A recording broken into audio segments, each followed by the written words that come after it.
5வது 4ஆம் அதிகாரத்திலே 5வது பாடத்தை கற்றுக்கொள்ளும்படி நாங்கள் ஆயத்தப்பட்டிருக்கின்றோம். அந்த வகையிலே இன்றைய நாளிலே நாங்கள் 4ஆம் அதிகாரம் 24ஆம் வசனம், நீதிமொழிகள் 4ஆம் அதிகாரம் 24ஆம் வசனத்திலிருந்து சில காரியங்களை நாங்கள் தியானிக்க இருக்கிறோம். ரைட். வசனம் இப்படியாக சொல்லுகிறது. 4:24 நீதிமொழிகள், வாயின் தாறுமாறுகளை உன்னை விட்டு அகற்றி உதடுகளின் மாறுபாட்டை உனக்கு தூரப்படுத்து. திரும்பவும் வாசிக்கிறேன். வாயின் தாறுமாறுகளை உன்னை விட்டு அகற்றி உதடுகளின் மாறுபாட்டை உனக்கு தூரப்படுத்து என்று அந்த வசனம் சொல்லுகிறது. அப்போ நாங்க இந்த நாள்ல கவனிக்க இருக்கிற காரியம் என்னன்னா, இந்த வசனத்தோடு சேர்த்து ஒரு ஒரு கிறிஸ்தவன், ரைட், அவன் வந்து தேவ பக்தி உள்ளவனாக இருக்க வேண்டும் என்பதை நாங்க இந்த வசனங்களூடாக கற்றுக்கொள்கிறோம். நாங்கள் கடைசியா நாங்க கற்றுக்கொண்ட வேத பகுதியோடு அல்லது அந்த வசனத்தோடு நாங்க பார்க்கும் பொழுது, ஒரு கிறிஸ்தவன் அவன் தேவ பக்தி உள்ளவனாக இருக்க வேண்டும். அல்லது நாங்க பார்க்கிறோம் என்னது, கடவுள் பயம் உள்ளவனாக அவன் இருக்க வேண்டும் என்பதை நாங்க பார்க்கிறோம். எனவே கடவுள் பக்தி உள்ளவனாக அல்லது கடவுள் பயமுள்ளவனாக அவன் வாழும் பொழுது, அவனுடைய நடைமுறை வாழ்க்கையில, அவனுடைய தனிப்பட்ட குடும்ப சமூகத்தில் அவன் வாழ்ற வாழ்க்கை, மற்றவர்களோடு பழகுகின்ற விதங்கள், இவைகளிலே அவன் வந்து கடவுளுடைய நாமத்தை மகிமைப்படுத்தும்படி, கடவுளுக்கு கௌரவத்தை கொண்டு வரும்படி அவன் வாழ வேண்டியவனாக இருக்கிறான். சரியா? அப்ப தன்னுடைய வாழ்க்கையில அப்ப கடவுளுக்கு மகிமையாக, கடவுளுக்கு கௌரவத்தை கொண்டு வரும்படி வாழணும்னு சொல்லும் பொழுது, கடவுளுக்காக தன்னுடைய வாழ்க்கைய அவன் என்ன செய்ய வேண்டியிருக்குது? கட்டுப்படுத்திக் கொள்ள வேண்டியவனாக இருக்கிறான். தன்னுடைய வாழ்க்கையில தன்னுடைய தனிப்பட்ட நடைமுறை, தன்னுடைய தனிப்பட்ட விருப்பங்கள், தன்னுடைய தனிப்பட்ட அம் வழக்கமான காரியங்கள அவன் என்ன செய்ய வேண்டியிருக்குது? கட்டுப்படுத்தி, அவற்றை ஒழுங்குபடுத்திக் கொள்ள வேண்டிய அந்த கடமை உள்ளவனாக அவன் இருக்கிறான். சரியா? சும்மா ஏதோ அ வாழ்ந்துட்டு போக முடியாது ஒரு கிறிஸ்தவனால. ரைட்? ஏனென்று சொன்னால், இப்ப இந்த வசனத்தின்படி நாங்க பார்க்கிறோம், வாயை குறித்து அக்கறையோடு இருக்கும்படி கடவுளுடைய வசனம் எங்ககிட்ட கேட்குது. இல்லையா? அதே மாதிரி அ வாயின் தாறுமாறுகளை உன்னை விட்டு அகற்று. ரைட்? அப்ப அகற்ற சொல்லுகிறது.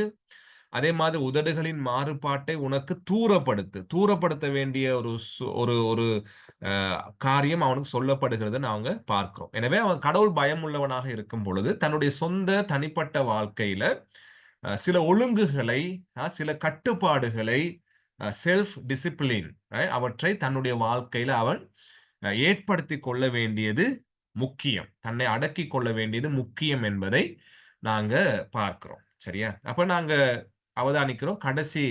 கடைசியாக நாங்க கற்றுக்கொண்ட பகுதியில, அ இருதயத்த காட் பண்ணுங்க. இருதயத்த காத்துக் கொள்ளுங்கன்னு சொல்லி 23ஆம் வசனத்துல நாங்க அந்த வேத படிப்புல நாங்க படித்தோம். இல்லையா?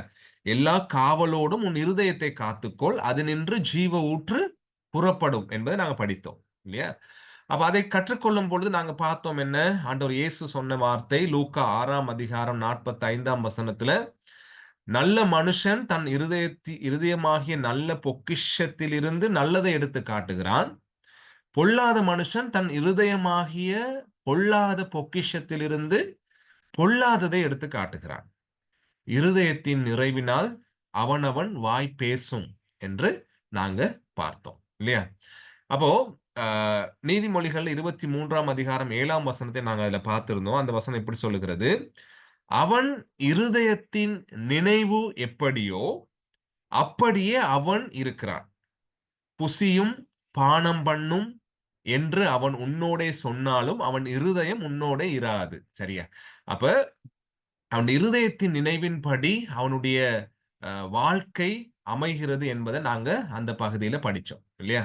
அப்ப நாங்க பார்த்தோம், நம்முடைய இருதயத்தில நாங்க எதை மறைத்து வைத்திருக்கிறோமோ, அல்லது நம்முடைய இருதயத்தில எதை நாங்கள் விரும்பி அல்லது அதிகமாக நாங்கள் பற்றிக்கொண்டு, பின்பற்றி அல்லது எங்களுடைய வாழ்க்கையில நாங்க எத அதிகமா விரும்புகிறோமோ, அது எங்களுடைய வாழ்வில் இருந்து வெளியே வரும்.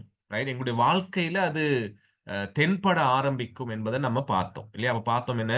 கோபம், பழிவாங்கும் எண்ணங்கள், எரிச்சல், கசப்பு, பொறாமை, பெருமை, இச்சை, சுயநலம் போன்ற விஷயம் நம்முடைய இருதயத்துக்குள்ளே குடிகொண்டு இருக்கும் என்று சொன்னார். ரைட்? அதை நாங்க விரும்பி அவற்றை எங்களுடைய இருதயத்துக்குள்ளே நாங்கள் வைத்துக் கொண்டு இருப்போம் என்று சொன்னால், நிச்சயமாக அது என்ன செய்யும்? ஒரு நாள் நம்முடைய வாழ்க்கையில வெளியே வரும் என்பதை நாங்க கடைசியா படிச்சிருந்தோம் இல்லையா? அப்ப எப்படி வெளியே வரும் என்பதை தான் நாங்க பார்த்தோம் கடைசியா. அது நம்முடைய வாயின் மூலம் என்ன செய்யும்? வெளியே வரும்.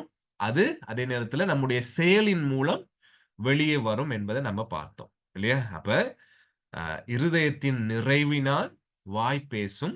அதே நேரத்துல பார்த்தோம் என்ன? இருதயத்தில் உள்ள காரியம் மனிதனுடைய வாழ்க்கையை கட்டுப்படுத்தும் அல்லது மனிதனுடைய வாழ்க்கையில மாற்றங்களை ஏற்படுத்தும் என்பதை நாங்கள் 23ஆம் வசனத்துல நாங்க பார்த்தோம். இருதயத்தை குறித்து. இல்லையா?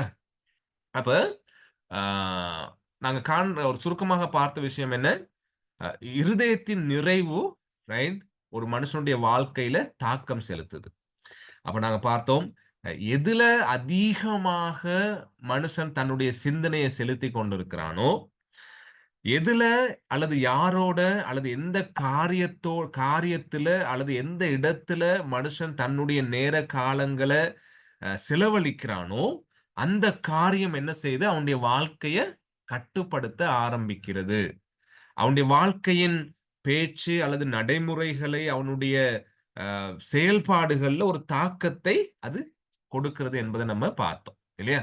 ஆகவேதான் நாங்க மத்தேயு 12ஆம் அதிகாரம் 34ல வாசிக்கிறோம். ஆண்டவர் சொல்ற காரியம், "விரியன் பாம்பு குட்டிகளே, நீங்கள் பொல்லாதவர்களாய் இருக்க, நலமானவைகளை எப்படி பேசுவீர்கள்? இருதயத்தின் நிறைவினால் வாய் பேசும்" என்று ஆண்டவர் மத்தேயு 12ஆம் அதிகாரம் 34ஆம் வசனத்துல சொல்றத நாங்க பார்க்கிறோம். அப்ப அங்க பாவிக்கிற வசனம் காரியம் என்ன? விரியன் பாம்பு குட்டிகளே. அப்ப விரியன் பாம்புனாலே அதுக்குள்ள என்ன இருக்கும்? விஷம். இல்லையா? அதுக்குள்ள விஷம் தான் இருக்கும். அப்ப விஷம் உள்ளுக்கு இருக்கையில ஆண்டவர் சொல்றாரு பொல்லாதது, பொல்லாதவர்கள். அப்போ விஷம் உள்ளுக்கு இருக்கும் பொழுது, அதுகிட்ட இருந்து விஷத்த தான் நம்ம வெளிய எதிர்பார்க்க முடியும். ஏன்னா, விரியன் பாம்புன்னு சொல்லும் பொழுதே உள்ளுக்குள்ள விஷம்.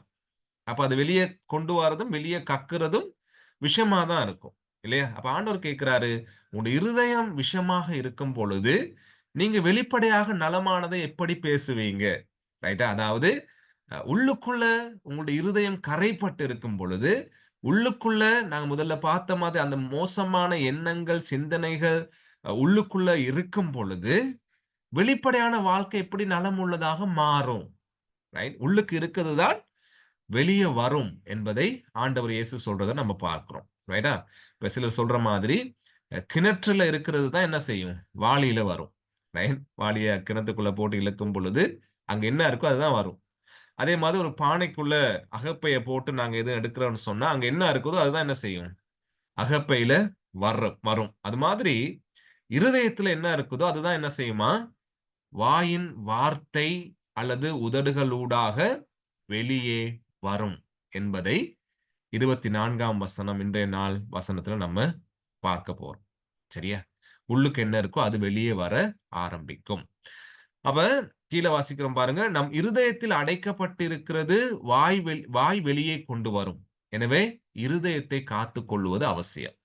அப்போ நம்முடைய இருதயத்துல என்னென்ன காரியம் இருக்குதோ, ரைட்? நான் முதல்ல சொன்ன மாதிரி, எதுக்கு அதிக நேரம் செலவழிக்கிறோமோ, என்ன காரியத்தை சிந்திக்க அல்லது எதோட அதிக நேரம் அர்ப்பணிப்போட செலவழிச்சுட்டு இருக்கோமோ, அந்த காரியம் நம்முடைய வாழ்க்கையில வெளிப்படும். எப்படி வெளிப்படுதா?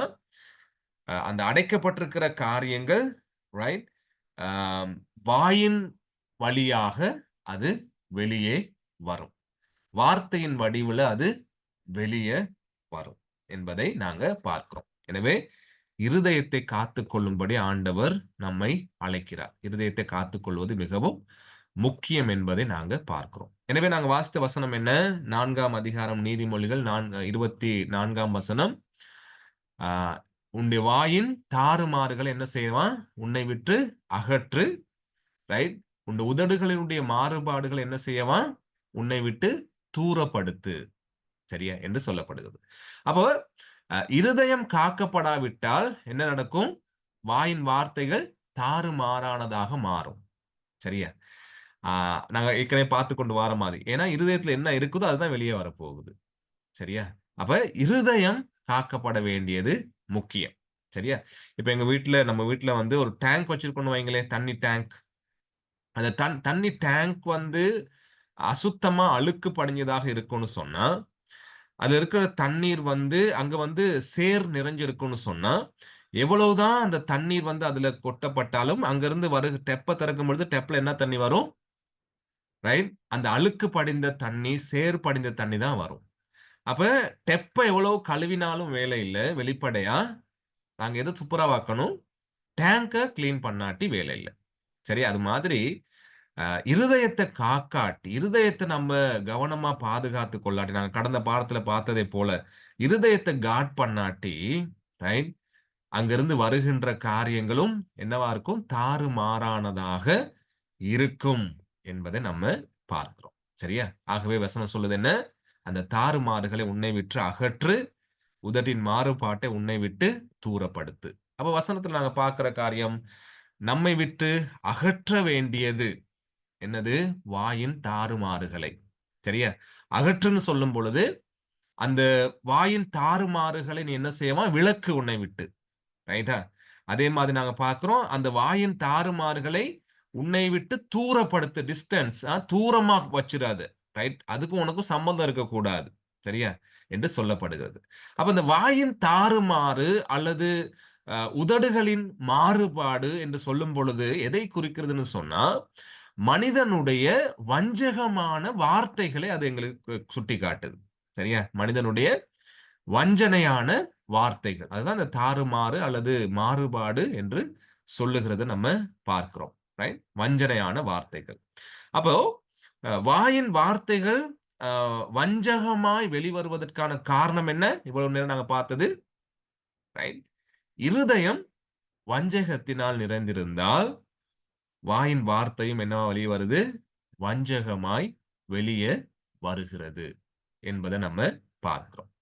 ஆகவே அன்பானவர்களே, நம்ம அநேக நேரங்கள்ல நம்முடைய வாழ்க்கைய நம்ம ஆராய்ந்து பார்த்தா, நம்முடைய செயல்கள் வந்து நம்முடைய இருதயத்தின் நிலையை என்ன செய்யுது? வெளிப்படுத்துறதாக இருக்கும். நம்முடைய பேச்சு எதை வெளிப்படுத்துது? நம்முடைய இருதயத்தின் நிலையை வெளிப்படுத்துறதாக இருக்கும். சரியா? நம்ம வெளியே எவ்வளவுதான் அழகா நம்ம கதைச்சாலும், சில நேரங்கள்ல நம்ம வசனம் ஒண்ணு பார்த்தோம். அமருங்க, சாப்பிடுங்க, புசியுங்கன்னு சொன்னாலும், அவனுடைய இருதயம் நம்மோடு இராது. ஏன்னா, இருதயம் விஷம் உள்ளதாக இருக்கிறதுனால. அப்ப வெளிப்படையான பேச்ச நம்ம மாற்றிக்கொள்ள முயற்சி பண்ணி, வெளிப்படையான ஒரு பக்தி வாழ்க்கையாக எங்கள காட்டிக்கொள்ள நாங்க நாங்க கனி கொடுக்கிறவர்களாக இருக்கிறோம். பரிசுத்தவான்களாக இருக்கிறோம். எந்த விதமான குறைவும் அற்றவர்களாக இருக்கிறோம். எந்த விதமான பிழையும் இல்லாதவர்களாக இருக்கிறோம் என்று வெளிப்படையாக காட்டிக்கொள்ள நாங்க எவ்வளவுதான் முயற்சித்தாலும், இருதயத்துக்குள்ள இருக்கிற காரியம் என்ன செய்யும்? வெளிய வரும். சரியா? அப்ப வெளிப்படுகிற காரியங்கள் என்னத்த காண்பிக்குது? நம்மளுடைய இருதயத்தின் நிலைய அது காண்பிக்கிறது. இருதயம் எவ்வளவோ மோசமான நிலைமையில இருக்கிறது. அந்த இருதயம் எப்படியான வஞ்சகத்தினாலே, குரோதத்தினாலே, பழிவாங்கும் எண்ணங்களினாலே, கோபத்தினாலே, பெருமையினாலே நிறைந்திருக்கிறது என்பதை அநேக நேரங்கள்ல நம்முடைய வாயின் வார்த்தை அல்லது நம்முடைய வாழ்க்கையின் அ செயல்பாடுகள் என்ன செய்யும்? வெளிப்படுத்துறதாக இருக்கும். சரியா? அப்ப நம்முடைய வாய் தாறுமாறு, மாறுபாடு இது எல்லாமே அந்த இருதயத்தின் மோசமான நிலைமைய வெளிப்படுத்துகிறதாக இருக்கிறது என்பதை நம்ம பார்க்கிறோம். ரைட்? இப்ப நான் கவனிக்கிறேன் என்னன்னா, அந்த வஞ்சகமான வார்த்தை ரைட் என்ன? எது மாறுபாடான வார்த்தை என்பதை நாங்க கொஞ்சம் விளக்கமா கொஞ்சம் பார்க்கலாம். சரியா? அதுக்கு சொல்றாங்க விளக்கம் கொடுக்கும் பொழுது, மோசடியான பேச்சு. சரியா? இந்த வஞ்சகமான வார்த்தைன்னு சொல்லும்போது மோசடியான பேச்சு. ரைட்? என்ன மோசடியான பேச்சு? பாருங்க எழுதியிருக்கிறோம். மற்றவர்களை மற்றவர்களை ஏமாற்றும்படியான ரைட்? வஞ்சகமான பேச்சு. சரியா? ஆ அப்புறம் எழுதியிருக்கிறோம். கீழ பாருங்க. வஞ்சிக்கும்படி சரியானவற்றிலிருந்து விலகி செல்லும் வார்த்தை அல்லது பேச்சு. சரியா? என்ன அர்த்தம்னு சொன்னா, ஆ மற்றவர்களை வஞ்சிக்கும்படி பேசுறோம் எதுக்குன்னு சொன்னா, மற்றவங்க சரியான விதத்துல, சரியான முறையில நடந்து கொள்ளும் பொழுது, அல்லது அவங்க கடவுளுக்கு உகந்த ஒரு வாழ்க்கை வாழும் பொழுது, அத வந்து நான் என்ன செய்ய பார்க்கிறேன்னா, எனக்கு விருப்பமான ஒரு விஷயத்த நான் நடத்திக் கொள்றதுக்காக, ரைட்? என்னுடைய ஏதோ ஒரு நோக்கத்தை நான் நிறைவேற்றிக் கொள்வதற்காக, ரைட்? நான் என்ன செய்றேன்? இந்த வஞ்சகமான வார்த்தையை, இந்த தாறுமாறுகளை நான் பயன்படுத்துறேன். பயன்படுத்தி அவர்களை வழிவிலகி போக செய்றேன். ரைட்? அது ஒரு வஞ்சகமான வார்த்தைக்கான ஒரு விளக்கமாக இருக்கிறது. அதேபோல கிசுகிசுத்தல்னு போட்டிருக்கிறோம். இல்லையா? அந்த வஞ்சகமான வார்த்தைன்னு சொல்லும் பொழுது, இப்ப ஒருவரை பற்றி ரைட் இல்லாததையும், பொல்லாததையும் சரியா? அ என்ன நடந்ததுன்னு கூட நமக்கு அநேக நேரங்கள்ல தெரியாது. அப்படி தெரியாட்டி நம்ம என்ன செய்வோம்? அதை மற்றவர்களோடு கொண்டு போய் நம்ம பேசுறது. ரைட்? பேசி அந்த மற்றைய நபர்களுடைய வாழ்க்கையில ஒரு பாதிப்பை ஏற்படுத்தும் விதமாக செயல்படுவது. ரைட்டா? இப்ப கீழ எழுதியிருக்கிறோம் பாருங்க. மற்றவரை பற்றி உண்மை இல்லாத மற்றும் அவர்களுடைய வாழ்க்கைக்கு தீங்கு விளைவிக்கும் காரியங்களை பேசுதல். ரைட்டா? இந்த வாயின் தாறுமாறு அல்லது உதடுகளின் மாறுபாடுன்னு சொல்லும் பொழுது, உண்மை இல்லாத அல்லது அரைகுறையாக நம்ம தெரிந்து கொண்ட காரியங்கள் என்ன செய்வோம்? நாங்க பிடித்துக்கொண்டு, அதை கொண்டு போய் நாங்க மற்றைய மக்களோடு, நண்பர்களோடு, மற்றைய குடும்பங்களோடு அதை நாங்க பகிர்ந்து கொள்வதின் மூலம் என்ன செய்றோம்னு சொன்னா, எந்த நபரை குறித்து பேசுகிறோமோ, அந்த நபருடைய வாழ்க்கைக்கு நாங்க தீங்கு விளைவிக்கிறவர்களாக இருக்கிறோம். ரைட்? இதுதான் இந்த வாயின் தாறுமாறு. ரைட்? உதடுகளின் மாறுபாடு. ரைட்? தீங்கு விளைவிக்கிறோம் அவங்களுடைய வாழ்க்கைக்கு. என்ன தீங்கு விளைவிக்கிறோம்? 1 அவங்களுடைய குடும்பத்தில, உறவுகள் மத்தியில ஒரு சமாதானத்தை இல்லாம செய்கின்ற வேலைய பண்றோம். ரைட்? அதே நேரத்தில உறவுகள் மத்தியில ஒரு உடைவை ஏற்படுத்துகிறவர்களாக சில நேரங்கள்ல நம்ம இருப்போம். அல்லது அந்த தனிப்பட்ட நபருடைய வாழ்க்கையின் சமாதானத்தை கெடுக்கிறவர்களாக இருப்போம். அல்லது அந்த தனிப்பட்ட நபருடைய வாழ்க்கை அவரை பற்றி மத்தவங்க பார்க்கும் பொழுது, மத்தவங்க வந்து நாங்க என்ன சொன்னோமோ, அதை அதை அந்த அத படமா வச்சு, ரைட்? இந்த நபர் இப்படியாப்பட்டவர் தான் என்று அவங்க பார்க்கும் விதமாக நாங்க போய் என்ன செஞ்சிருப்போம்? அவரை பற்றி நாங்க எங்களுடைய நண்பர்களிடமோ, அல்லது எங்களுடைய உறவினர்களிடமோ நாங்க பேசியிருப்போம். ரைட்டா? அப்ப இது எல்லாமே எங்களுடைய வாயின் தாறுமாறு. இது எல்லாமே எங்களுடைய உதடுகளின் மாறுபாடு. ரைட்? வஞ்சகமான விஷயம் என்பதை நாங்க பார்க்கிறோம். சரியா? அப்ப நான் சொன்ன மாதிரி உண்மை எது என்று நாம நிதானித்து அறியாம ரைட் என்ன செய்றோம்? சீக்கிரமாக வார்த்தைகளை பிரயோகிக்கிறோம். சரியா? அதான் ஆண்டு வசனத்துல பார்க்கிறோம். நீங்க இந்த வாயின் மாறுபாடுகள்ல இருந்து என்ன செய்யணுமா? ரைட்? அத உங்களுடைய வாழ்க்கையிலிருந்து தூரப்படுத்துங்க. இப்படி நீங்க தொடர்ந்து வாழ முடியாது. இது வந்து கடவுள அறியறதுக்கு முதல்ல நீங்க வாழ்ந்த வாழ்க்கை. சரியா? அப்ப இப்போ இந்த வாழ்க்கையில இந்த இந்த உங்களோட இப்படியான உங்களுடைய வாழ்க்கையில இருந்த இந்த விஷயங்கள உங்களுடைய வாழ்விலிருந்து நீங்க என்ன செய்யணுமா? தூரப்படுத்தணும். ரைட்? அத வந்து உங்களுடைய வாழ்க்கையிலிருந்து அகற்றணும். ரைட்? அது ரொம்ப தூரமா நீங்க கொண்டு போயிறணும். இனி அதுக்கும் உங்களுடைய வாழ்க்கைக்கும் நெருங்கிய உறவு இருக்கக்கூடாது இப்படியான செய்கைகளுக்கு என்பதை நம்ம பார்க்கிறோம். ஆகவே தான் நாங்க ஆரம்பத்தில பார்த்தோம். கிறிஸ்தவ வாழ்க்கை ரைட் கட்டுப்பாடு உள்ளது. அதேபோல செல்ஃப் டிசிப்ளினோடு சில ஒழுக்கங்களை நாங்க கடைபிடிக்க வேண்டியவர்களாக இருக்கிறோம். கடவுளுடைய வார்த்தையின்படி. எனவே இந்த காரியங்களை எங்களுடைய வாழ்விலிருந்து நம்ம விலக்கணும். இதெல்லாம் நம்மளுடைய பழைய இருதயம் அல்லது பாவம் நிறைந்த இருதயம் ரைட் அந்த பழைய வாழ்க்கையிலிருந்து வெளிவருகின்ற காரியம் என்பதை நம்ம பார்க்கிறோம்.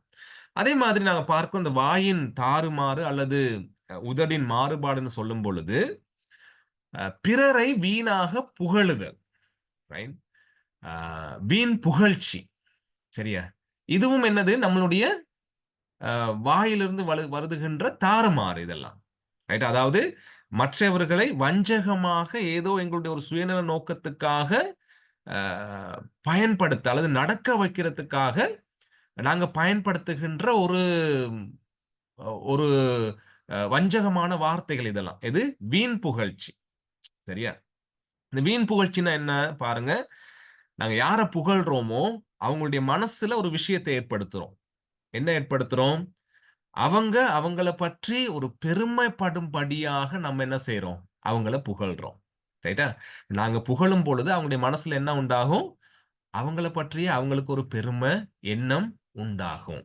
சரியா? ஆஹ் அப்ப வளமையாகவே மனுஷன் வந்து ஆஹ் யாரும் தங்களை புகழும் பொழுது அதுக்கு மயங்கக்கூடிய ஒரு தன்மை உடையவனாக மனிதன் இருக்கிறான். இல்லையா? அப்ப இதை புரிஞ்சு கொண்ட இந்த உலகம் அல்லது மனுஷ சமுதாயம் என்ன செய்யுது? ரைட்? இந்த புகழ்ச்சியை பயன்படுத்தி மனிதனை தங்களுக்கு அடிமைகளாக அல்லது தங்களுடைய விருப்பத்தை செய்து கொள்ளுவதற்காக பயன்படுத்திக் கொண்டிருக்கிறது என்பதை நம்ம பார்க்கிறோம்.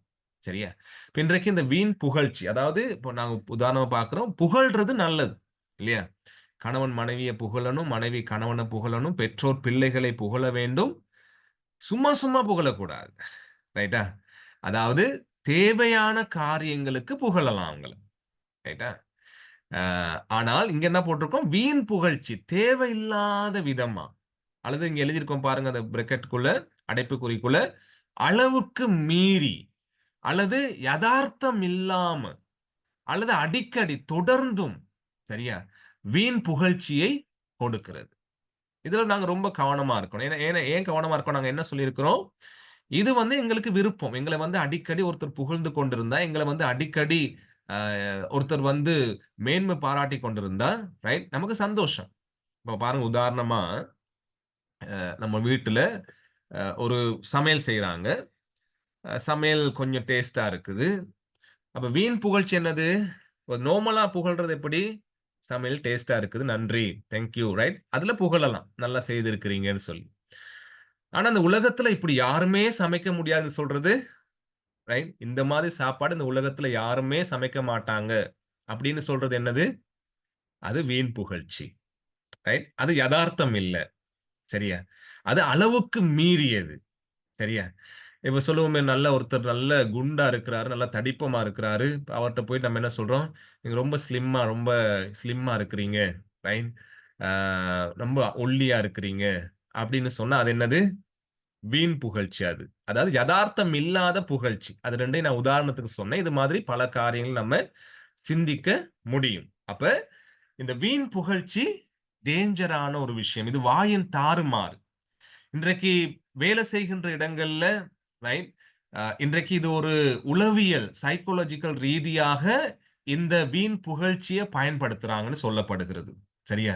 இந்த வீண் புகழ்ச்சியை பயன்படுத்தி என்ன செய்றாங்களாம்? ஆ கம்பெனிஸ்ல இருக்கிறவங்க அல்லது பிசினஸ் பண்றவங்க தங்களுடைய வேலைய வாங்கிக் கொள்றாங்க மத்தவங்க கிட்ட. மத்தவங்கள அதுக்கு அடிமைப்படுத்திக் கொள்றாங்க. சரியா? எல்லா நேரத்திலும் சும்மா சும்மா புகழ்ந்து ரைட்?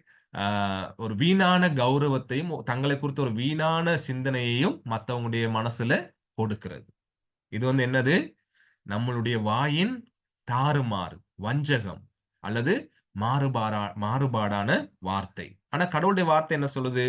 உள்ளத உள்ளதுன்னு சொல்லு, இல்லாதத இல்லன்னு சொல்லு. அவ்வளவுதான். வீண் புகழ்ச்சி, மற்றவங்கள வஞ்சிக்கும்படி இல்லாதத நீ சொல்லிக்கிட்டு இருக்கக்கூடாது என்பதை நம்ம பார்க்கிறோம். ஆகவே தான் ஆண்டவருடைய வசனத்துல பார்க்கிறோம். இந்த வாயின் மாறுபாடு நீங்க என்ன செய்யணும்? இப்படியான இந்த வஞ்சகங்கள உங்களுடைய வாழ்க்கையிலிருந்து தூரப்படுத்த வேண்டும் என்று கிறிஸ்தவர்களுக்கு ஆண்டவர் தன்னுடைய வார்த்தைய கொடுக்கிறத நம்ம பார்க்கிறோம். சரியா? அப்ப இதெல்லாம் என்னத்த காண்பிக்கிறது? நம்முடைய இருதயத்தின் மோசமான வஞ்சனையான தன்மைய இந்த காரியங்கள் வெளிப்படுத்துகிறதாக இருக்கிறது. ஆகவேதான் கடவுளுடைய வசனம் சொல்லுது, இருதயம் பொல்லாதது. அது திருக்குள்ளது, மகா கேடுள்ளது. அதிலிருந்து வர்ற வார்த்தைகள் வஞ்சகமானது. ரைட்? எனவே எங்கள குறித்து யாரும் பேசும் பொழுது, ரைட்? ரொம்ப கவனமா நாங்க இருக்க வேண்டியது முக்கியம். ரைட்? என்பதை நம்ம பார்க்கிறோம். அப்ப நாங்களும் எங்களுடைய வாழ்க்கையிலிருந்து இந்த மாறுபாடுகளை அகற்ற வேண்டியவர்களாக இருக்கிறோம். சரி? இப்ப சில வசனங்கள வாசிக்கிறோம் பாருங்க. நீதிமொழிகள் 6:12ல, பேலியாளின் மனுஷனாகிய ஒரு துன்மார்க்கன் ஆகாடியம் பேசி திரிகிறான். சரியா? பேலியாளின் மனுஷனாகிய ஒரு துன்மார்க்கன் ஆகாடியம் பேசி திரிகிறான் என்று சொல்லப்படுகிறது. அப்ப இந்த வாயின் தாறுமாறை குறித்து பேசும் பொழுது, அங்க என்ன போட்டிருக்கும் பாருங்க. மற்றவர்களை வேண்டுமென்றே வழி தவறி நடக்கும்படி போலியாக நடித்து பொய் சொல்லுகிறவன். யாரு? இந்த பேலியாளின் மனுஷன். சரியா? அவன் அந்த பேலியாளின் மனுஷன் என்ன செய்யறான்? துன்மார்க்கன் அல்லது கடவுள் பயம் இல்லாதவன் அல்லது எப்பொழுதுமே மற்றவர்களுக்கு வாழ்க்கையில தீமையவே நினைக்கிறவன். ரைட்? பேலியாளின் மனுஷன் சொல்லும் பொழுது அப்ப அவங்க என்ன செய்வாங்களாம்? தன்னுடைய வாயின் மாறுபாடுகள் எப்படி இருக்குதான்? வேண்டுமென்றே மற்றவங்களை வழி தவறி நடத்த வைக்கிறதுக்காக, மற்றவங்களை விழ வைக்கிறதுக்காக போலியாக நடித்து அதுக்கு ஏற்ற வசனங்களை, வார்த்தைகளை பேசுறவங்க. ரைட்? அந்த காரியங்களை கடவுளுடைய வார்த்தை எச்சரிக்கிறத நம்ம பார்க்கிறோம். ரைட்? அதே மாதிரி நீதிமொழிகள் 17:28 பாருங்க. பேசாதிருந்தால் மூடனும் ஞானவான் என்று எண்ணப்படுவான். தன் உதடுகளை மூடுகிறவன் புத்திமான் என்று எண்ணப்படுவான் என்று சொல்லப்படுகிறது. அப்ப என்ன நாங்க பார்க்கிறோம்? மூடன் சொல்லும்போது ஞானம் இல்லாதவன் கூட, பல காரியங்களை குறித்து அறியாதவன் கூட அநேக இடங்கள்ல தன்னுடைய வாயை சில இடங்கள்ல தன்னுடைய வாயை மூடிக்கொண்டு இருப்பான்னு சொன்னா அவனும் ஞானவானாக எண்ணப்படுவானாம். ரைட்டா? அவனை யாரும் மூடன்னு சொல்ல மாட்டாங்களாம். ரைட்? அவன் எப்ப மூடன் அவன் வெளிப்படுத்துவான் தன்னை? வாயை திறந்து அவன் கதைக்க ஆரம்பிக்கும் பொழுது. அவன் என்னத்தை இந்த வசனத்தை எங்களுக்கு காண்பிக்குதுன்னு சொன்னா, தன் உதடுகளை மூடுகிறவன் புத்திமான் என்று எண்ணப்படுவான். அப்ப வசனம் என்ன சொல்றது? நம்ம படிக்கிற வசனம் இன்னைக்கு 4:24 நீதிமொழிகள், வாயின் மாறுபாடுகளை உன்னை விட்டு அகற்று, அதை தூரப்படுத்து. அப்ப இங்க சொல்லப்படுகிறது, தன் உதடுகளை மூடுகிறவன் புத்திமான். ரைட்டா? அந்த வாயின் மாறுபாடுகளை தன்னை விட்டு அகற்றுகிறவன், உதடுகளினுடைய அந்த மாறுபாடுகளை, தாறுமாறுகளை தன்னை விட்டு தூரப்படுத்துகிறவன் புத்திமான் என்று சொல்லப்படுகிறது. சரியா? அடுத்து யாக்கோபு 1:19 பாருங்க. ஆகையால் எனக்கு பிரியமான சகோதரரே, யாவரும் கேட்கிறதற்கு தீவிரமாயும், பேசுகிறதற்கு பொறுமையாயும், கோபிக்கிறதற்கு தாமதமுமாயும் இருக்க கடவர்கள் என்று சொல்லப்படுகிறது. சரியா? இப்ப இங்கே என்ன சொல்லப்படுது பாருங்க. உதடை குறித்து அல்லது வாயை குறித்து சொல்லும் பொழுது, ரைட்? பேசுகிறதற்கு என்னவா இருக்கவா? பொறுமையாக இருங்கள். அதுக்கு மேல வசனம் 17:28 வாசிச்ச நீதிமொழிகள், உதடுகளை மூடுகிறவன் புத்திமான். சரியா? யார் அப்ப ஆகாடியம் பேசி தெரிஞ்சு கொண்டிருப்பான்? பேலியாளின் மனுஷன், பக்தியற்றவன். ரைட்டா? கடவுளுக்கு விரோதமாக செயல்படுகிறவன் அல்லது கடவுளுக்கு பயப்படாதவன் என்று சொல்லப்படுகிறது. அப்ப கிறிஸ்தவர்கள் எவ்வளவு ஒரு கவனமாக தங்களுடைய வாழ்க்கையில நடக்கணும் பாருங்க. தங்களுடைய வாயை குறித்து எச்சரிக்கையா இருக்கணும்னு பாருங்க. ரைட்? பார்த்து சொன்ன மாதிரி, ஏனென்று சொன்னால் வாயின் வார்த்தைகள் நம்முடைய இருதயத்தின் நிலைமையை எங்களுக்கு காண்பிக்குது. இல்லையா? ரைட். இந்த ஸ்டிக்கர்ல இருக்கிற மாதிரி இந்த போட்டோல தாவீது கேட்கிறாரு இல்லையா? புதிய இருதயத்தை எனக்குள்ள தாருங்க. ரைட்? நிலைவரமான ஆவியை என் உள்ளத்துல புதுப்பியுங்க. ரைட்? சுத்தமான இருதயத்தை தாங்க, நிலைவரமான ஆவியை என் உள்ளத்துல புதுப்பியுங்கன்னு கேட்கிறார். காரணம் அவருக்கு தெரிஞ்சிச்சு, அவருடைய இருதயம் எவ்வளவோ மோசமானது. அந்த இருதயத்திலிருந்து வெளிவருகின்ற வார்த்தைகளும் செயல்களும் எவ்வளவோ பாரதூரமானது என்பதை அவர் அறிந்து கொண்டதினாலே. ரைட்? எனவே கிறிஸ்தவர்கள் ரொம்ப கவனமாக செயல்பட வேண்டியிருக்கு. வாயின் வார்த்தைகளை பேசுறதுல. ரைட்? அதை தூரப்படுத்த வேண்டியது நம்முடைய முக்கியமான கடமை என்பதை நம்ம பார்க்கிறோம். இன்னும் சில வசனங்களை நாங்க சீக்கிரமா வாசிக்கலாம். இது வந்து யாக்கோபு 3ஆம் அதிகாரம். இதுல சில வசனங்களை வாசிக்கிறேன் பாருங்க. என் சகோதரரே, அதிக ஆக்கினையை அடைவோம் என்று அறிந்து உங்களில் அநேகர் போதகராகாதிருப்பீர்களாக. நாம் எல்லோரும் அநேக விஷயங்களினால் தவறுகிறோம். ஒருவன் சொல் தவறாதவன் ஆனால் அவன் பூரண புருஷனும் தன் சரீரம் முழுவதையும் கடிவாளத்தினாலே அடக்கிக் கொள்ளக்கூடியவனுமாய் இருக்கிறான். ரைட்டா? அப்ப நாங்க இதை ஏற்கனவே படிச்சிருக்கிறோம். எங்களுடைய வாய், எங்களுடைய நாவு, ரைட்? அந்த நாவின் வார்த்தைகள் எவ்வளவு மோசமானதுன்னு சொல்லி, இல்லையா? பாருங்க 5ஆம் வசனம். அப்படியே நாவானது சிறிய அவயவமாய் இருந்தும் பெருமையானவைகளை பேசும். பாருங்கள், சிறிய நெருப்பு எவ்வளவு பெரிய காட்டை கொளுத்தி விடுகிறது. நாவும் நெருப்புதான், அது அநீதி நிறைந்த உலகம். நம்முடைய அவயவங்களில் நாவானது முழு சரீரத்தையும் கரைப்படுத்தி ஆயுள் சக்கரத்தை கொளுத்தி விடுகிறதுமாய் நரக அக்கினியினால் கொளுத்தப்படுகிறதுமாய் இருக்கிறது. சகலவிதமான மிருகங்கள், பறவைகள், ஊரும் பிராணிகள், நீர்வாழும் ஜந்துக்கள் ஆகிய இவைகளின் சுபாவம் மனுஷ சுபாவத்தால் அடக்கப்படும். அடக்கப்பட்டதும் உண்டு. ஆனால் என்ன சொல்லப்படுது பாருங்க, நாவை அடக்க ஒரு மனுஷனாலும் கூடாது. அது அடங்காத பொல்லாங்குள்ளதும் சாவுக்கேதுவான விஷம் நிறைந்ததுமாக இருக்கிறது. சரியா? இப்ப என்ன நாங்க வாசிக்கிறோம்? மிருகங்கள். மிருகங்கள் சொல்லும் பொழுது எல்லா மிருகமும் இருக்கு இல்லையா? செல்லப்பிராணியும் இருக்குது. காட்டுல வாழ்ற மோசமான, கொடூரமான மிருகங்களும் இருக்கு. அப்ப அந்த கொடூரமான மிருகங்கள் கூட, அந்த பலமான மிருகங்கள் கூட, எவ்வளவுதான் தடவி தடவி வளர்த்தாலும், வளர்க்கிறவனே கடிச்சு சாப்பிடுற அவ்வளவு கொடூரமான, மோசமான மிருகங்கள் கூட அடக்கப்பட முடியுமா? அத கூட அடக்கிரலாமா? உண்மதான் இல்லையா? இந்த சர்க்கஸ் காண்பிக்கிற நேரத்துல நாங்க பார்க்கிறோம் சிங்கத்தையும், புலியையும், யானையும் வச்சு நாய்க்குட்டி மாரி ஓட வச்சுக்கிட்டு இருப்பான் ஒருத்தன். இல்லையா? அடக்க முடியுது.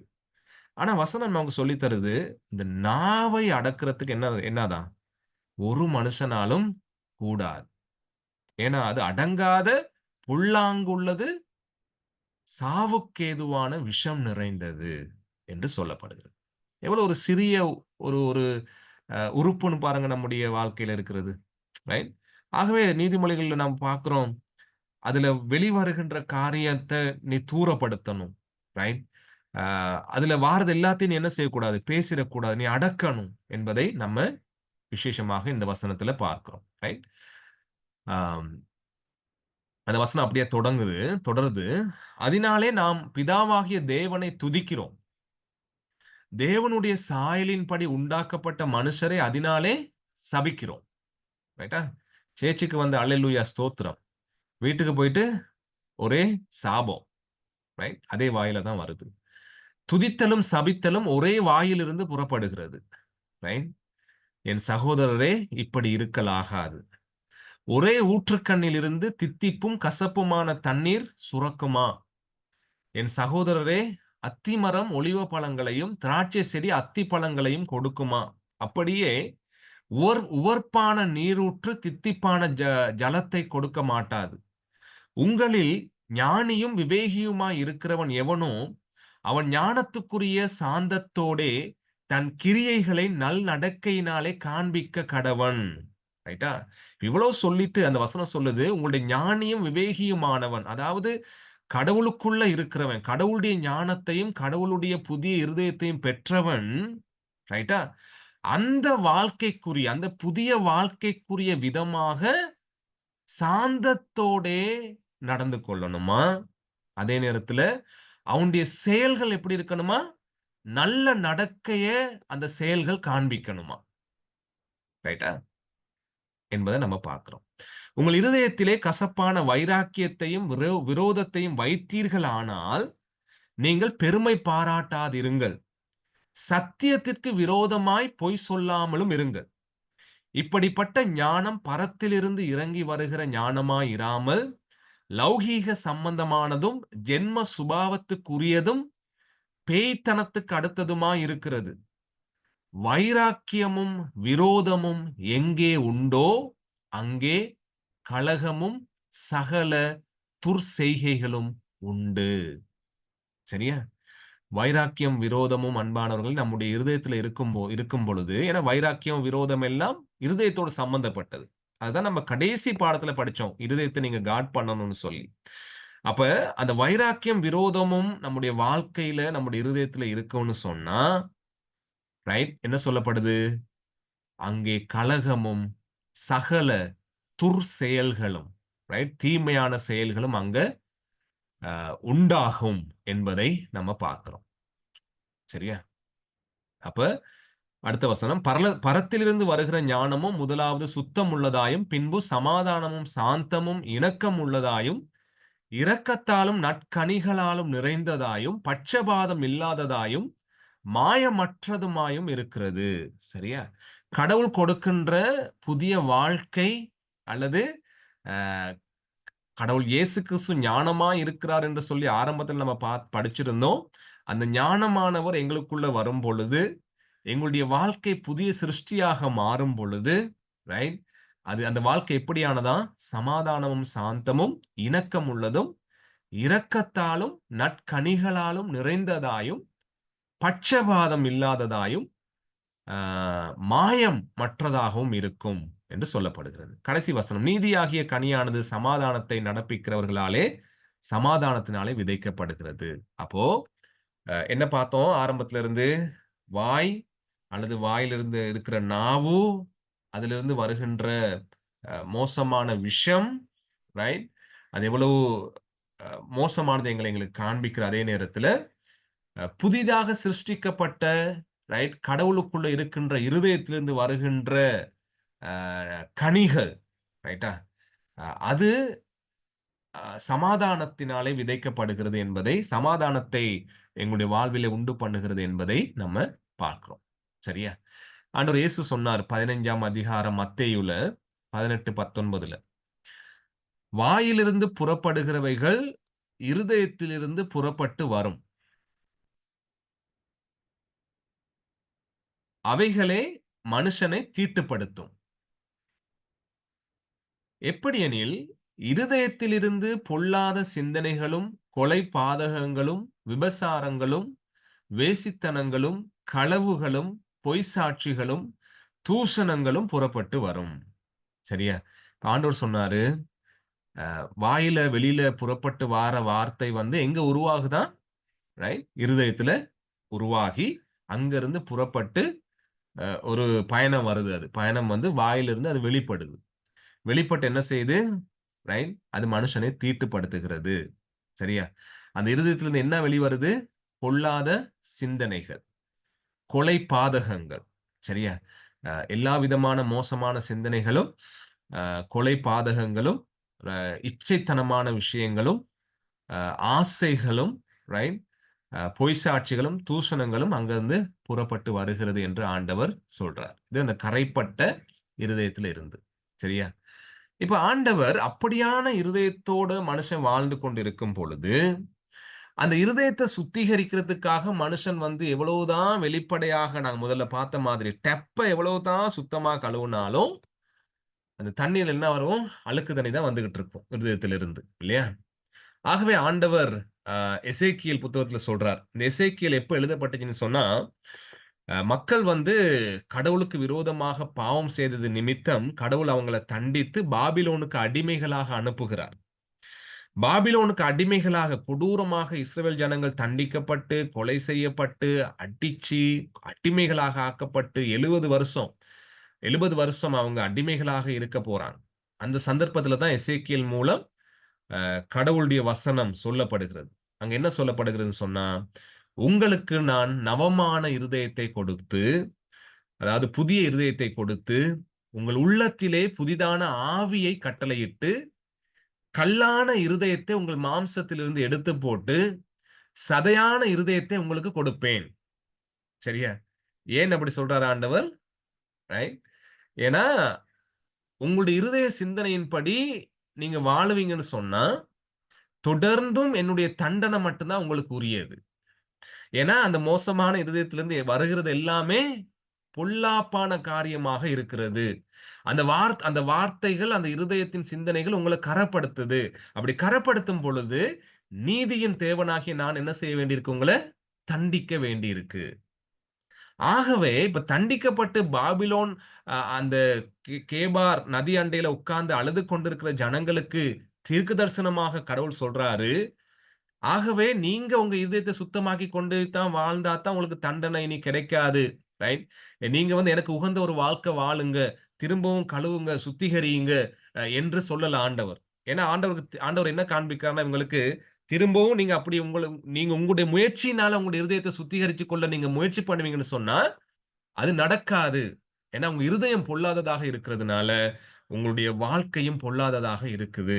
ஆகவே கடவுள் அவங்களுக்கு தீர்க்க தரிசனமாக சொல்லுகிறார், நான் உங்களுக்கு புதிய இருதயத்தை தரப்போறேன். உங்களுடைய உள்ளத்துல புதிய ஆவியை நான் கட்டளையிட போறேன். கல்லான இருதயத்தை நான் என்ன செய்ய போறேன்? மாம்சமான இருதயமாக நான் மாற்றப் போறேன். சதையான இருதயமாக நான் அதை மாற்றப் போறேன்னு சொல்லி எதிர்காலத்தை குறித்து ஆண்டவர் தீர்க்க தரிசனமாக உரைக்கின்றார். அப்ப யோசிச்சு பாருங்க 51ஆம் சங்கீதத்துல தாவீது சொன்னது, ரைட்? இததான் சொல்றாரு இல்லையா? புதிய இருதயத்த தாங்க, சுத்தமான இருதயத்த தாங்க, உம்முடைய ஆவியை அ அந்த புதிய ஆவிய என் உள்ளத்துல புதுப்பிங்கன்னு சொல்லி கேட்டாரு. உம்முடைய ஆவியினால என் உள்ளத்த புதுப்பிங்கன்னு சொல்லி கேட்டாரு இல்லையா? அதுதான் இங்க ஆண்டவருடைய வசனம் தீர்க்கதரிசனமாக சொல்லப்படுகிறது. தொடர்ந்தும், ரைட்? உங்களுடைய இருதயம் புதிதாக என்னுடைய ஆவியினாலே நிரப்பப்பட்டதாக இருக்கும் என்று சொல்லி ஆண்டவர் அவங்களுக்கு தீர்க்கதரிசனம் சொல்றார். சரியா? தொடர்ந்து வசனங்கள வாசிக்கிறேன். அதாவது இந்த வசனங்கள் வந்து தீத்து 3ஆம் அதிகாரம் 3ஆம் வசனத்திலிருந்து 5ஆம் வசனம். ஏனெனில் முற்காலத்திலே நாமும் புத்தியீனரும், கீழ்ப்படியாதவர்களும், வழி தப்பி நடக்கிறவர்களும், பலவித இச்சைகளுக்கும், இன்பங்களுக்கும் அடிமைப்பட்டவர்களும், துர்க்குணத்தோடும், பொறாமையோடும் ஜீவனம் பண்ணுகிறவர்களும், பகைக்க பகைக்கப்படத்தக்கவர்களும், ஒருவரை ஒருவர் பகைக்கிறவர்களுமாய் இருந்தோம். நம்முடைய இரட்சகராகிய தேவனுடைய தயையும், மனுஷர் மேல் அன்பும் பிரசன்னமான போது, சரியா? அப்ப என்ன சொல்லப்படுகிறது? நம்ப வந்து முற்காலத்துல, அதாவது அசுத்த இருதயத்தோட, கடவுளை அறியாத இருதயத்தோட, அந்த பேலியாளின் பிள்ளைகள்னு சொன்னோம் இல்லையா? அது மாதிரி வாழ்ந்த பொழுது, நம்முடைய வாழ்க்கை, நம்ம இருதயம் எப்படி இருந்துச்சுன்னு இந்த வசனம் நமக்கு சொல்லித் தருது. அந்த இருதயம் ஆம், வழி தப்பி நடக்கிறதாக இருந்துச்சு. பலவிதமான ஆசைகள், இச்சைகள், இன்பங்களுக்கு அடிமைப்பட்டதாக இருந்துச்சு. துர்க்குணம், என்னென்ன மோசமான குணங்கள் இருக்கணுமோ, அது எல்லாமே நமக்குள்ள இருந்துச்சு. பொறாம, ரைட்? அதோடு நம்ம ஜீவனம் பண்ணி கொண்டிருந்தோம். சரியா? பகைக்கப்படத்தக்கவர்களாக இருந்தோம். அதே மாதிரி நாங்களும் என்ன செய்தோம்? ஒருவரை ஒருவர் பகைத்துக் கொண்டிருந்தோம். ரைட்டா? அப்படியான வாழ்க்கையில நம்ம இருந்த பொழுது, அதாவது முற்காலத்துல நாங்க அப்படி இருந்த பொழுது, ஆண்டவருடைய வசனம் சொல்லுகிறது, நம்முடைய இரட்சகராகிய தேவனுடைய தயையும், மனுஷர் மேல் அன்பும் பிரசன்னமான போது. சரியா? இப்ப இரட்சகராகிய யாராம்? தேவன். சரியா? இரட்சகர் யாரு? ஆண்டவர் இயேசு கிறிஸ்து. இயேசு கிறிஸ்துவை தீத்து என்னன்னு சொல்றாரு? தேவன்னு சொல்றாரு. அப்ப ஆண்டவர் இயேசு கிறிஸ்து, தேவனாகிய ஆண்டவர் இயேசு கிறிஸ்துவின் அந்த தயவையும், தெய்வீக தன்மை, தேவகுமாரனாகிய அவருடைய தயவு, அவருடைய மெர்சி, ரைட்? அவருடைய லவ், அவருடைய அன்பு நமக்கு கிடைச்சபோது என்ன நடந்துச்சாம்? கடைசி வசனம். நாம் செய்த நீதியின் கிரியைகளின் நிமித்தம் அவர் நம்மை ரட்சியாமல். நம்ம நல்லது செஞ்சோம், ரைட்? பக்தியா வாழ்ந்தோம், ஒழுக்கமாக இருந்தோம். இத பார்த்து கடவுள் எங்கள ரட்சிக்கலையாம். ரட்சிக்காமல் தமது இரக்கத்தின்படியே மறுஜென்ம முழுக்கினாலும், பரிசுத்த ஆவியினுடைய புதிதாக்குதலினாலும் நம்மை ரட்சித்தார். அப்ப எசேக்கியேல்ல சொல்லப்பட்டதைப் போல அந்த புதிய இருதயம், அந்த புதிய ஆவி, ரைட்? என்ன நடக்கப்பட்டிருக்குது? என்ன நடந்திருக்குது? இரட்சகராகிய தேவன் ஆண்டவர் இயேசு கிறிஸ்துவின் மூலம் நமக்குள்ள கிடைத்தது. அது எப்படி கிடைச்சிருக்குது? நம்முடைய எந்த விதமான கிரியைகளையும் பார்த்து, நல்ல பக்தியான வாழ்க்கைய பார்த்து கொடுக்கப்படல. ரைட்? அந்த எசேக்கியேல் நம்ம விளக்கப்பாடம் சொன்னேன் நானு. அது மாதிரி கொடுக்கப்படல. மாறாக அவர் என்ன செய்தாரு? எங்களுடைய புது இருதயத்தை அவருடைய இரக்கத்தினாலே எங்களுக்கு கொடுத்தார். அதுல அவருடைய புதிதான ஆவியை, ரைட்? அந்த புதிதாக்குதலினாலின் ஆவியை எங்களுக்கு கொடுத்து எங்கள ரட்சித்தார்ன்னு சொல்லப்படுகிறது. சரியா? ஆகவே இந்த புதிய இருதயத்துக்கு ஏற்ற விதமாக வாழும்படி நானும் நீங்களும் அழைக்கப்படுகிறோம் அன்பானவர்களே. ரைட்டா? நம்ம வாழ்ற உலகம், நாங்க வாழ்ற சூழ்நிலை பலவிதமான, ரைட்? எங்களுடைய இருதயத்தை கரைப்படுத்திக் கொள்ளுகிறதான விஷயங்களை எங்களுக்குள்ள கொண்டு போகிற ஒரு உலகம் இது. ஒரு வீடியோவ பார்த்தாலும், ஒரு ஒரு செய்திய வாசித்தாலும், ஒரு நபரோடு கதைத்தாலும், ஏதோ ஒரு கோபம், ஏதோ ஒரு எரிச்சல், ஏதோ ஒரு பழிவாங்குகிற எண்ணம், அல்லது ஏதோ ஒரு இச்சை, ஏதோ ஒரு ஆசை, அல்லது ஏதோ ஒரு பொறாமை, இவைகள் எங்களுக்குள்ள நுழைகின்ற ஒரு சமூகத்துல, ஒரு உலகத்துல நம்ம வாழ்ந்துகிட்டு இருக்கிறோம். ரைட்? ஆனால் அவைகளுக்கு நாங்க சொந்தக்காரர்கள் அல்ல. எப்பொழுதும், ஒவ்வொரு நிமிஷமும், ஒவ்வொரு நாளும் தாவீது கேட்டதைப் போல, ஆண்டவரே, புதிய இருதயத்தை எனக்கு கொடுத்திருக்கீங்க சுவாமி. அந்த புதிய இருதயத்திலிருந்து இனி உம்முடைய அன்பும், உம்முடைய மன்னிப்பும், உம்முடைய கிருபைகளும், உம்முடைய அந்த நல்ல தன்மைகளும் வெளிய வரணும் சுவாமி. ரைட்? புதிய இருதயத்த தாங்க. புதிய உம்முடைய ஆவியை எனக்கு தாங்கன்னு சொல்லி, ரைட்? எப்பொழுதும் நாங்க ஆண்டவர்ட்ட மன்றாட வேண்டியவர்களாக இருக்கிறோம். ஆகவே வசனம் சொல்லுகிறது, உன்னுடைய வாயின் மாறுபாடுகளை வாயின் தாறுமாறுகளை உன்னை விட்டு அகற்று. உன்னுடைய உதடுகளினுடைய மாறுபாடுகளை என்ன செய்? உன்னை விட்டு தூரமாக்கு. பாருங்க, கடந்த பாடத்துல படிச்சோம், இருதயத்தை காட் பண்ணிக்கொள்ளு. 23ஆம் வசனம். அது போன கிழமைக்கு முதல் வாரம் படிச்சோம். இப்ப இந்த வாரம் அதுக்கு அடுத்த வசனத்தை நம்ம படிக்கிறோம். அதுக்கு அடுத்த வசனத்துல இன்னைக்கு பார்க்கிறோம் என்னது? வாயை காத்துக் கொள்ளுங்கன்னு சொல்லி. ரைட்? அடுத்த வாரம் பார்க்க இருக்கிறோம். அதுக்கு அடுத்த வசனம் 25ஆம் வசனம். இருதயம் பார்த்துட்டோம். இன்றைக்கு வாய் பார்த்தோம். அடுத்த வசனத்துல பார்க்க போறோம். உன் கண்கள் நேராய் நோக்க கடவது, உன் கண்ணிமைகள் உனக்கு முன்னே செவ்வையாய் பார்க்க கடவது. அதுக்கு அடுத்த வாரம் பார்க்க இருக்கிறோம். உன் கால்நடைகளை நீ சீர்தூக்கி பார் என்று சொல்லி ஆண்டவர் கிறிஸ்தவர்களுக்கு சொல்லுகிற வார்த்தைகளை. அப்ப இருதயம், வாய், கண், கால்.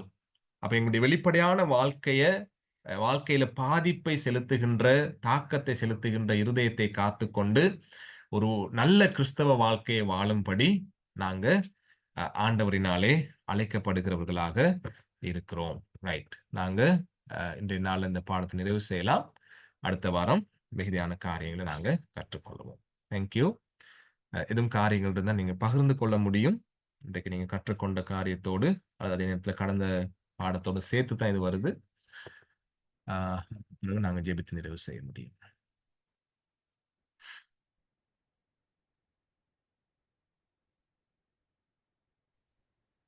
பாஸ்டர். ஒரு நிமிஷம். Thank you pastor. நீங்க ஏன்னா உலகத்துல நாங்க இருக்கிற நேரம் நாங்க நிறைய நேரம் எங்களுக்கு வர பிரச்சனை, நாங்க நிறைய காரியங்களை ப்ரூஃப் பண்ண அதுல தான் நாங்க சரி